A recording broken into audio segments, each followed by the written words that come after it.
नमस्कार स्टूडेंट्स, मैं डॉक्टर मीनाक्षी नेगी, राजनीति विज्ञान विभाग PNG PG college Ramnagar Nainital से। आज हम अध्ययन करेंगे लोक प्रशासन के अंतर्गत सामान्यज्ञ और विशेषज्ञ विवाद, जर्नलिस्ट एंड स्पेशलिस्ट डिबेट। भारतीय लोक सेवा में दो शब्द सामान्यज्ञ और विशेषज्ञ ये घटक या महत्वपूर्ण घटक के रूप में स्थान रखते हैं। अच्छे प्रशासन के लिए इन दोनों के मध्य सामंजस्य का होना अति आवश्यक है। इन दोनों घटकों के बीच विवाद बहुत लंबे समय से चला आ रहा है, क्योंकि दोनों की जो भूमिका है वह अलग अलग है, या जो भूमिका बना दी गई है वो लगभग अलग अलग बन पड़ी है। वे लोक सेवक जिनकी कोई विशेष पृष्ठभूमि तो नहीं होती, फिर भी अच्छा प्रशासनिक ज्ञान रखते हैं, उसे प्रशासन के किसी भी क्षेत्र में नियुक्त किया जा सकता है। यह प्रबंध का या नियोजन, आयोजन, स्टाफ से जुड़े सारे कार्य जैसे निर्देशन, समन्वय, रिपोर्टिंग और बजट के सारे कार्य करता है। सामान्यज्ञ या जर्नलिस्ट लोक सेवक कहलाते हैं। भारतीय प्रशासनिक सेवा के अधिकारी ऑवरी जैन ने कहा है, अपनी व्यावसायिक क्षमताओं में एक सामान्यज्ञ लोक सेवक प्रबंधक के कौशल, तकनीक का स्वामी और एक प्रकार का राजनीतिज्ञ होता है। क्योंकि जो सामान्यज्ञ होते हैं वे कहीं न कहीं एक जो सत्तारूढ़ राजनीतिक दल है उसके साथ अपनी पैठ बनाए रखते हैं, या उसके साथ अपना सामंजस्य बनाए रहते हैं और अपने हितों को साधने का प्रयास करते हैं। व्यवहारिक रूप में अगर देखा जाए, एक प्रबंधक के रूप में उसकी जिम्मेदारी काम पूरा करने की है, और एक राजनीतिज्ञ के तौर पर उसका उत्तरदायित्व प्रशासन प्रणाली की सीमाओं में रहकर राज्य की जटिल सामाजिक, आर्थिक और राजनीतिक समस्याओं पर जनता की सोच की व्याख्या करना है। वे लोक प्रशासक जो प्रशासकीय कार्यों में विशेषज्ञता या कौशल प्राप्त होते हैं, वे विशेषज्ञ लोक प्रशासक कहलाते हैं। मतलब अपने क्षेत्र में वो एक्सपर्ट होते हैं या कुछ ट्रेनिंग लिए हुए होते हैं। ये कुशल व्यावसायिक होते हैं। सामान्यज्ञ जहाँ हरफनमौला होते हैं, मतलब हर कार्य को आराम से कर सकते हैं, वहीं ये विशेषज्ञ होते हैं, किसी एक क्षेत्र में ट्रेनिंग लिए हुए होते हैं। जैसे इंजीनियर, जैसे कोई जिला शासकीय अधिवक्ता है तो वो लॉ की डिग्री लिए रहेगा, या फिर कोई डॉक्टर है तो जिला शिक्षा अधिकारी है तो वो मेडिकल की डिग्री लिए रहेगा। वैसे मौसम वैज्ञानिक है तो मौसम विज्ञान में उसने स्नातक किया होगा, या कोई अधिशासी अभियंता है तो वो इंजीनियरिंग की डिग्री लिए रहेगा, या कोई शिक्षाविद के पद पर अगर कोई है, जिला शिक्षा अधिकारी है, तो वो बीएड की डिग्री भी लिए जरूर होंगे। कुछ न कुछ एजुकेशन के फील्ड में उनकी बात डिग्री होगी। सामान्यज्ञ एवं विशेषज्ञ लोक सेवा की सेवाओं का वर्गीकरण। भारत में सिविल सेवाओं को वर्गीकरण दो भागों में किया गया है। प्रथम तकनीकी और द्वितीय गैर तकनीकी। जैसा कि शब्द से ही स्पष्ट है, तकनीकी सेवाओं में विशेष प्रशिक्षण की आवश्यकता होती है। जैसे पूर्व में भी हमने बात कर दी, भारतीय सांख्यिकी सेवा, इसमें कॉमर्स से संबंधित एजुकेशन होगी। भारतीय वन सेवा, फॉरेस्ट्री से संबंधित ग्रेजुएशन में स्टडी की होगी। केंद्रीय अभियांत्रिकी इंजीनियरिंग की डिग्री होनी चाहिए। केंद्रीय स्वास्थ्य सेवा मेडिकल की डिग्री होनी चाहिए। केंद्रीय विधिक सेवा लॉ की डिग्री होनी चाहिए। और भारतीय मौसम विज्ञान, तो मौसम विज्ञान से संबंधित डिग्री होनी चाहिए। ये अपने क्षेत्र में विशेषज्ञ होते हैं और भर्ती से पूर्व ही ये योग्यता प्राप्त होते हैं। ये इनकी अनिवार्य शैक्षिक अर्हता में आती है। दूसरे प्रकार की सेवा गैर तकनीकी है। गैर तकनीकी मतलब जिसके लिए कोई टेक्निकल प्रशिक्षण की आवश्यकता नहीं होती है। विशेष शैक्षिक अर्हता के स्थान पर सामान्य शैक्षिक अर्हता रखी जाती है। इसके लिए केवल विश्वविद्यालय की उपाधि होनी चाहिए, और सामान्य उपाधि मतलब आप किसी भी स्ट्रीम से हो सकते हैं, आर्ट्स, साइंस, कॉमर्स, या फिर कोई इंजीनियरिंग वाला भी इसमें भर सकता है, कोई भी स्नातक है।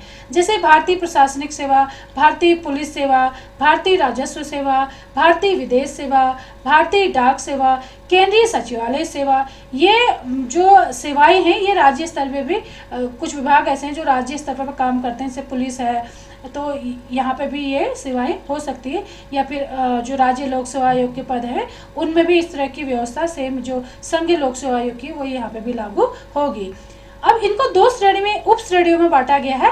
कार्यपरक सेवाएं, पहला उस विशिष्ट क्षेत्र में ही कार्य करते हैं, मतलब जिस फील्ड में उनकी या जिस डिपार्टमेंट में उनकी नियुक्ति होगी उसी में जॉब करते हुए लास्ट में रिटायर हो जाएंगे। भारतीय प्रशासनिक सेवा के अलावा गैर तकनीकी श्रेणी की सभी सेवाएं इसमें शामिल है। दूसरा आप देखेंगे सामान्य प्रयोजन सेवाएं। एकमात्र भारतीय प्रशासनिक सेवा है। ये विभिन्न क्षेत्रों में प्रशासनिक पद क्रमानुसार सर्वोच्च पद धारण कर सकते हैं। जैसे नैनीताल के डीएम दीपक रावत कुमार मंडल विकास निगम के एमडी भी रहे हैं।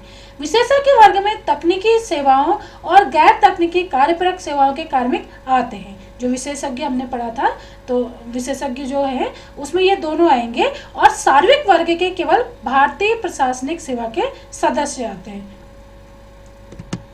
सामान्य व विशेषज्ञ में द्विविभाजन की जो उत्पत्ति हुई वो ब्रिटिश नॉर्थ कोट ट्रेवलियन समिति की रिपोर्ट 1954 में मिलती है, क्योंकि आप देखते हैं कि 15 अगस्त सन 1947 से पूर्व भारत गुलाम था, और जो यहाँ पे भी कानून व्यवस्था जो वर्तमान में भी चली आ रही है वो ब्रिटिश समय के जो विभिन्न अधिनियम हुआ करते थे उन्हीं के तहत थी। तो जो यह हम प्रशासनिक ढांचा हम जो देखते हैं वो ब्रिटिश समय का ही है। तो इसमें जो सामान्यज्ञ और विशेषज्ञ, जो सामान्यज्ञ को ऊंचा स्थान दिया गया तो 1954 से ही देखने को मिलता है।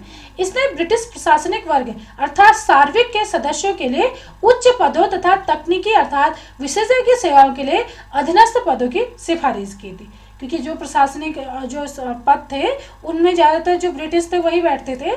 इसका प्रभाव भारतीय सिविल सेवा से संबद्ध मैकॉले रिपोर्ट जो कि 1954 में आई थी उस पर भी पड़ा, जिसने यही स्थिति रखने की सिफारिश की। मतलब जो सामान्यज्ञ को उच्च स्थान मिला था और विशेषज्ञों को उनसे मतलब कई क्षेत्र में उनकी जो स्थिति थी वो लिमिटेड कर दी गई थी, तो उसकी इन्होंने सिफारिश की कि हाँ यह व्यवस्था सही है।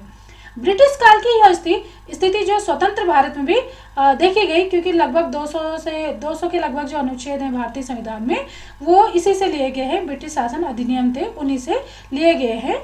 ब्रिटेन में फुलटन समिति की रिपोर्ट 1968 ने विशेषज्ञों को बेहतर दर्जा दिलाने की सिफारिश की थी, क्योंकि आप वर्तमान में भी देखते हैं कि कुछ स्ट्रीम्स ऐसी होती हैं जो ब्रिलियंट बच्चे ही लेते हैं। जैसे साइंस की अगर बात की जाए तो जो बुद्धि में बहुत अच्छे होंगे वो बच्चे साइंस लेते हैं, ये माना भी जाता है, क्योंकि अगर कोई गणितज्ञ है या फिजिक्स से पढ़ा हुआ है या केमिस्ट्री से पढ़ा हुआ है तो इसका मतलब आप आकलन लगा लेते हैं कि हाँ बहुत इंटेलिजेंट होगा।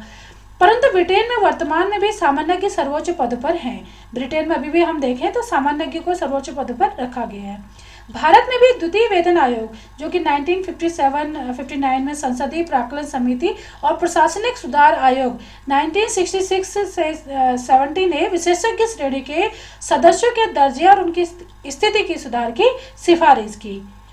विशेषज्ञों की स्थिति में पहले से और अधिक सुधार आया है। सामान्यज्ञ व विशेषज्ञों के मध्य विवाद का जो कारण है उसमें हम निम्नलिखित बातों को देख सकते हैं।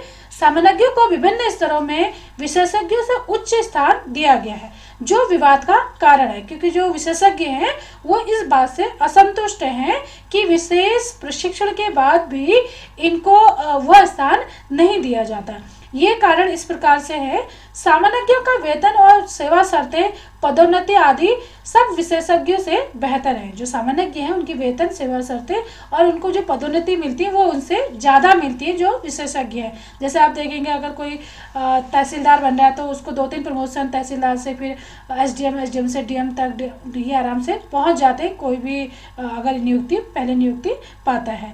केंद्र व राज्य स्तर पर अधिकांश उच्च पद भारतीय प्रशासनिक सेवा के सदस्यों के लिए सुरक्षित है। उच्च पदों पर विशेषज्ञों की नियुक्ति जनरली नहीं होती है। अधिकांशतः ये देखी जाती है कि उच्च पदों पर ये नहीं पहुंच पाते, तो जो असंतुष्टि का कारण है यह भी है।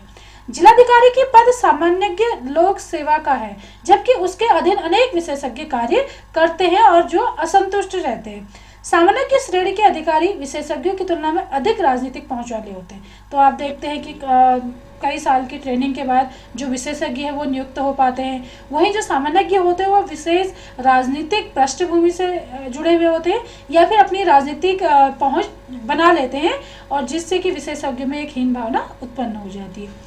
आईएएस जो होते हैं वो एक विभाग से दूसरे विभाग में तैनात हो सकते हैं, तो इसलिए विशेषज्ञ इस बात से भी असंतुष्ट हैं कि उन्हें यह छूट नहीं दी जाती। सामान्य श्रेणी के अधिकारियों को विशेषज्ञों से अधिक प्रमोशन मिलते हैं।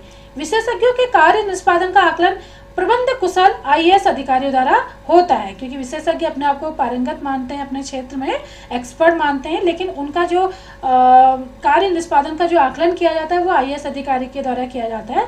तो उस टेक्निकल टर्म को विशेषज्ञ मानते हैं कि आईएएस नहीं जान सकता जिसको वो जानते हैं उस पद पर रहते हुए, तो इसलिए भी ये असंतुष्टि की भावना उनके मन में रहती है।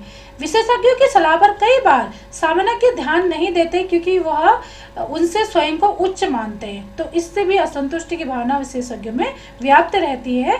यही वे परिस्थितियां हैं जो सामान्यों को विशेषज्ञों से उच्च स्थान प्रदान करता है। यही सामान्य विशेषज्ञ विवाद कहलाता है।